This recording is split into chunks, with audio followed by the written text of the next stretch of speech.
Kemudian daripada semuanya itu Paulus bermaksud pergi ke Yerusalem melalui Makedonia dan Akaya. Katanya, sesudah berkunjung ke situ, aku harus melihat Roma juga.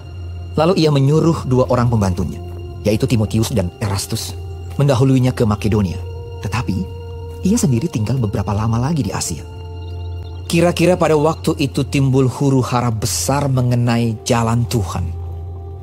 Sebab ada seorang bernama Demetrius, seorang tukang perak yang membuat kuil-kuilan Dewi Artemis dari perak. Usahanya itu mendatangkan penghasilan yang tidak sedikit bagi tukang-tukangnya. Ia mengumpulkan mereka bersama-sama dengan pekerja-pekerja lain dalam perusahaan itu dan berkata, "Saudara-saudara, kamu tahu bahwa kemakmuran kita adalah hasil perusahaan ini.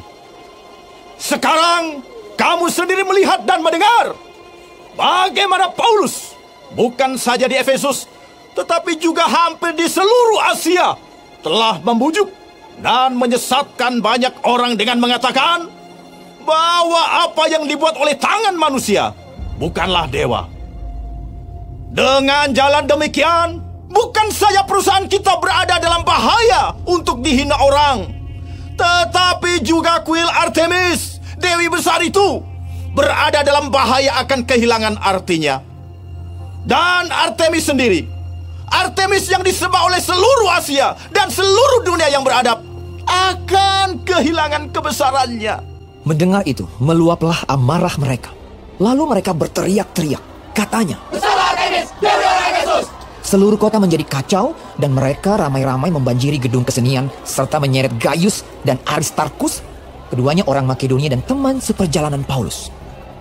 Paulus mau pergi ke tengah-tengah rakyat itu, tetapi murid-muridnya tidak mengizinkannya. Bahkan beberapa pembesar yang berasal dari Asia yang bersahabat dengan Paulus mengirim peringatan kepadanya supaya ia jangan masuk ke gedung kesenian itu. Sementara itu orang yang berkumpul di dalam gedung itu berteriak-teriak, yang seorang mengatakan ini dan yang lain mengatakan itu. Sebab kumpulan itu kacau balau dan kebanyakan dari mereka tidak tahu untuk apa mereka berkumpul. Lalu seorang bernama Alexander didorong ke depan oleh orang-orang Yahudi. Ia mendapat keterangan dari orang banyak tentang apa yang terjadi. Segera ia memberi isyarat dengan tangannya dan mau memberi penjelasan sebagai pembelaan di depan rakyat itu.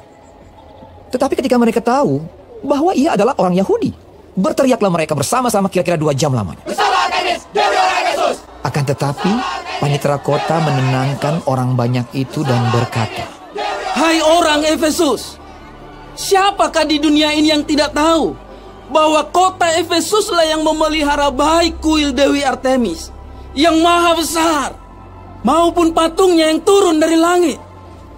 Hal itu tidak dapat dibantah. Karena itu hendaklah kamu tenang dan janganlah terburu-buru bertindak. Sebab kamu telah membawa orang-orang ini ke sini, walaupun mereka tidak merampok kuil Dewi kita dan tidak menghujat namanya. Jadi, jika Demetrius dan tukang-tukangnya ada pengaduannya terhadap seseorang, bukankah ada sidang-sidang pengadilan dan ada gubernur? Jadi hendaklah kedua belah pihak mengajukan dakwaannya ke situ. Dan jika ada sesuatu yang lain yang kamu kehendaki, baiklah kehendakmu itu diselesaikan dalam sidang rakyat yang sah. Sebab kita berada dalam bahaya akan dituduh bahwa kita menimbulkan huru-hara pada hari ini, karena tidak ada alasan yang dapat kita kemukakan untuk membenarkan kumpulan yang kacau balau ini." Dan dengan kata-kata itu, ia membubarkan kumpulan rakyat itu.